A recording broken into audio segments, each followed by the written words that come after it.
नमस्कार, स्वागत है आपका क्यू वाइव नेटवर्क पर। मैं हूं नीलू व्यास और हमारा खास कार्यक्रम एंगल 360 में आपका स्वागत है। आपको लग रहा होगा आज मेरी आवाज थोड़ा सा भारी है क्योंकि आज गला थोड़ा सा खराब है। तो मैं शुरू में ही बता दूं वरना कुछ कमेंट्स उस पर आने लगेंगे, इसलिए मैंने सोचा उस चीज को क्लियर कर दूं कि आज थोड़ा सा गला मेरा ठीक नहीं है। लेकिन आज की जो चर्चा है वो बहुत रोचक है और वो चर्चा है चौथी पास राजा की कहानी, जो कि अरविंद केजरीवाल ने दिल्ली विधानसभा के अंदर सुनाई। और ये तब सुनाई जब उन्होंने एक दिन का स्पेशल असेंबली सेशन बुलाया था। ठीक एक दिन पहले उनकी पूछताछ सीबीआई से हुई। 9 घंटे लंबी वो पूछताछ थी, जो शराब घोटाला में जो उनको बुलाकर पूछताछ किया, उनसे 56 सवाल पूछे गए और अलग अलग तरीके के सवाल। फिर वो बाहर निकले, उन्होंने कहा कि शराब घोटाला जैसी तो कोई चीज है ही नहीं और इसका हम पुरजोर विरोध करेंगे और इसको साबित कर देंगे कि इसमें कुछ भी नहीं है। अगले दिन, ठीक अगले दिन, जो उनको बुलाया गया था पूछताछ के लिए, ठीक अगले दिन उन्होंने एक स्पेशल असेंबली सेशन बुलाया। उसको लेकर भी एलजी सक्सेना ने ये कहा कि ये जो जिस तरीके का असेंबली सेशन बुलाया गया है ये नियमों के खिलाफ है, क्योंकि बिना हाउस को प्रोरोग किए इस तरीके का सेशन नहीं बुलाया जा सकता।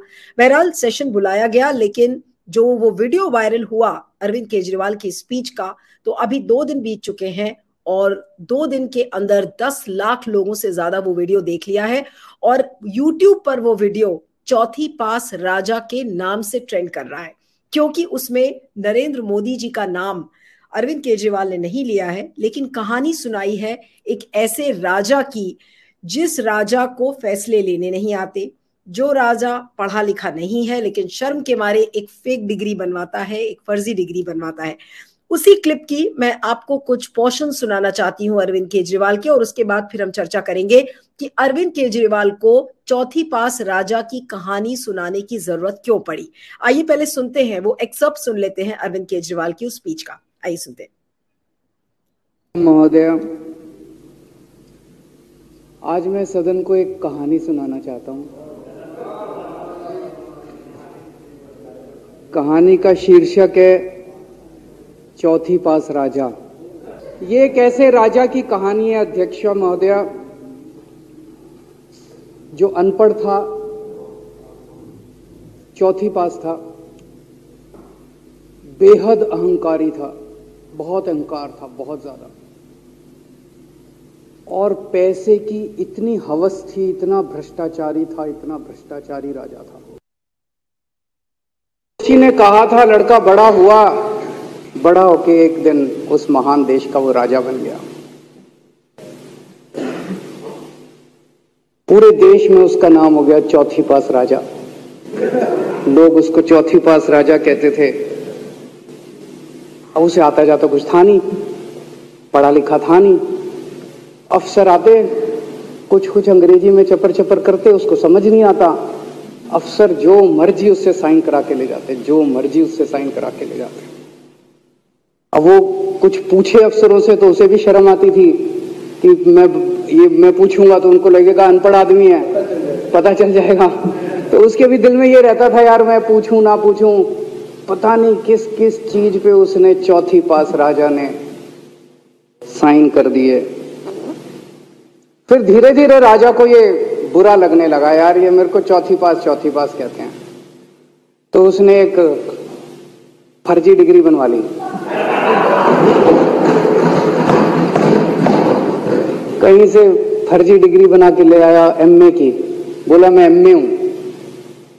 तो लोगों को लगा यार ये तो ठीक नहीं है, ये तो फर्जी डिग्री हम बना के ले आया हमारा राजा। तो लोगों ने आरटीआई डाली। जो आरटीआई डालता उस पर 25,000 रुपये जुर्माना। कुछ लोग गए चौथी पास राजा के पास, बोले जी एक बड़ा धांसू आइडिया लेके आए हैं। बोले बताओ। बोले जी नोटबंदी कर दो, भ्रष्टाचार खत्म हो जाएगा देश से। तो उसने कुछ पूछा, उसे कुछ समझ नहीं आया राजा को क्या कह रहे हैं क्या नहीं, पर उसे लगा यार कुछ धांसू आइडिया होगा। उसने एक दिन रात को 8 बजे टीवी चैनलों पे जाके नोटबंदी कर दी। बोला सारे नोट बंद।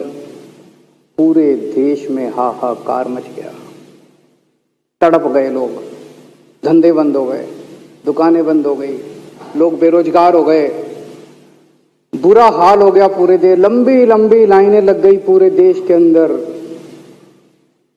लोगों ने जाके उसको कहा जी नोटबंदी कर दो, आतंकवाद खत्म हो जाएगा। ना आतंकवाद खत्म हुआ, ना भ्रष्टाचार खत्म हुआ, देश बर्बाद हो गया। वो महान देश जिसका वो राजा बना था, वो देश 10 साल 15 साल 20 साल पीछे चला गया उस नोटबंदी से, उस चौथी पास राजा की वजह से। गए उस राजा के पास, बोले जी खेती खूब बड़ी हो जाएगी, ये किसानों के कानून पास कर दो। अब उसको कुछ अकल नहीं थी राजा को, अनपढ़ राजा था। उसने साइन कर दिए, 3 काले कानून पास हो गए किसानों के।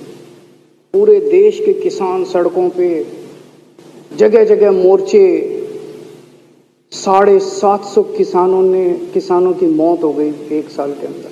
अंत में राजा को वो कानून वापस लेने पड़े। धीरे धीरे देश की समस्याएं बढ़ती गई, क्योंकि राजा ऐरे गहरे। इससे पहले एक और राजा आया था, मोहम्मद बिन तुगलक, वो भी ऐसे ही करता था। कभी उसने देश की राजधानी बदल दी, कभी बोला मैं चमड़े के सिक्के बनाऊंगा। उसी तरह से ये था, अनपढ़ राजा, कुछ भी कर देता था।